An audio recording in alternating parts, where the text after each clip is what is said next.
AP ఆర్థిక రాజధాని విశాఖను ఉద్దేశించి తెలంగాణ సీఎం రేవంత్ రెడ్డి చేసిన వ్యాఖ్యలు నెట్టింట వైరల్ అవుతున్నాయి. తెలంగాణపై కేంద్రం వివక్ష చూపుతోందని ఆరోపించిన ఆయన ఈ క్రమంలోనే విశాఖ గురించి ప్రస్తావించారు. తెలంగాణలో సొంతిల్లు లేని నిరుపేదల కళ సాకారం చేసేందుకు ప్రభుత్వం శరవేగంగా అడుగులు వేస్తోంది. ఇందులో భాగంగా ప్రతిష్టాత్మక ఇందిరమ్మ ఇళ్ల పథకం రెండో విడత లబ్ధిదారుల ఎంపిక ప్రక్రియలో విప్లవాత్మక మార్పులకు శ్రీకారం చుట్టింది.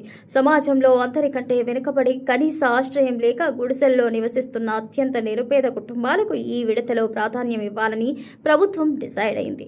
కేవలం కాగితాలకే పరిమితం కాకుండా అర్హులైన ప్రతి ఒక్కరికి న్యాయం చేయాలనే సంకల్పంతో అధికార యంత్రాంగం ఇప్పటికే క్షేత్రస్థాయిలో ముమ్మర కసరత్తు చేస్తోంది.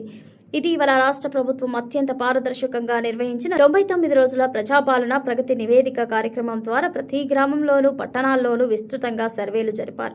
ఈ సర్వేలో రాష్ట్ర వ్యాప్తంగా సుమారు 24,000కు పైగా కుటుంబాలు ఇప్పటికే గుడిసెల్లోనే దుర్భర జీవితాన్ని గడుపుతున్నట్లు అధికార లెక్కల్లో తేలింది. ముఖ్యంగా భద్రాద్రి కొత్తగూడెం, నల్గొండ, సూర్యాపేట, నాగర్ కర్నూల్, ఖమ్మం, జోగులాంబ, గద్వాల జిల్లాల్లో అత్యధిక సంఖ్యలో ప్రజలు గుడిసెల్లో నివసిస్తున్నట్లు ఈ నివేదిక స్పష్టం చేసింది. ఈ జిల్లాలపై ప్రత్యేక దృష్టి సారించి అర్హులైన నిరుపేదలందరికీ పక్కా గృహాలను అందించేందుకు గృహ నిర్మాణ సంస్థ ప్రణాళికలు సిద్ధం చేస్తోంది.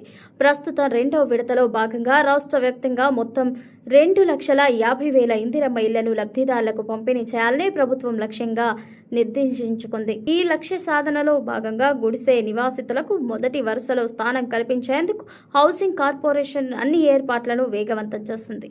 ఈ ఎంపిక ప్రక్రియను లబ్ధిదారుల అర్హతలను స్వయంగా పరిశీలించేందుకు గృహ నిర్మాణ శాఖ ఉన్నతాధికారులు రాష్ట్ర వ్యాప్తంగా పలు జిల్లాల్లో విస్తృతంగా పర్యటించారు. యాదాద్రి భువనగిరి జిల్లాలో housing corporation managing director Gautam పర్యటించగా, సూర్యాపేట జిల్లాలో చీఫ్ ఇంజనీర్ చైతన్య కుమార్ క్షేత్రస్థాయి తనిఖీలు చేపట్టారు. మిగిలిన జిల్లాలో సూపరింటెండెంట్ ఇంజనీర్లు పర్యటించి వివరాలు సేకరించారు.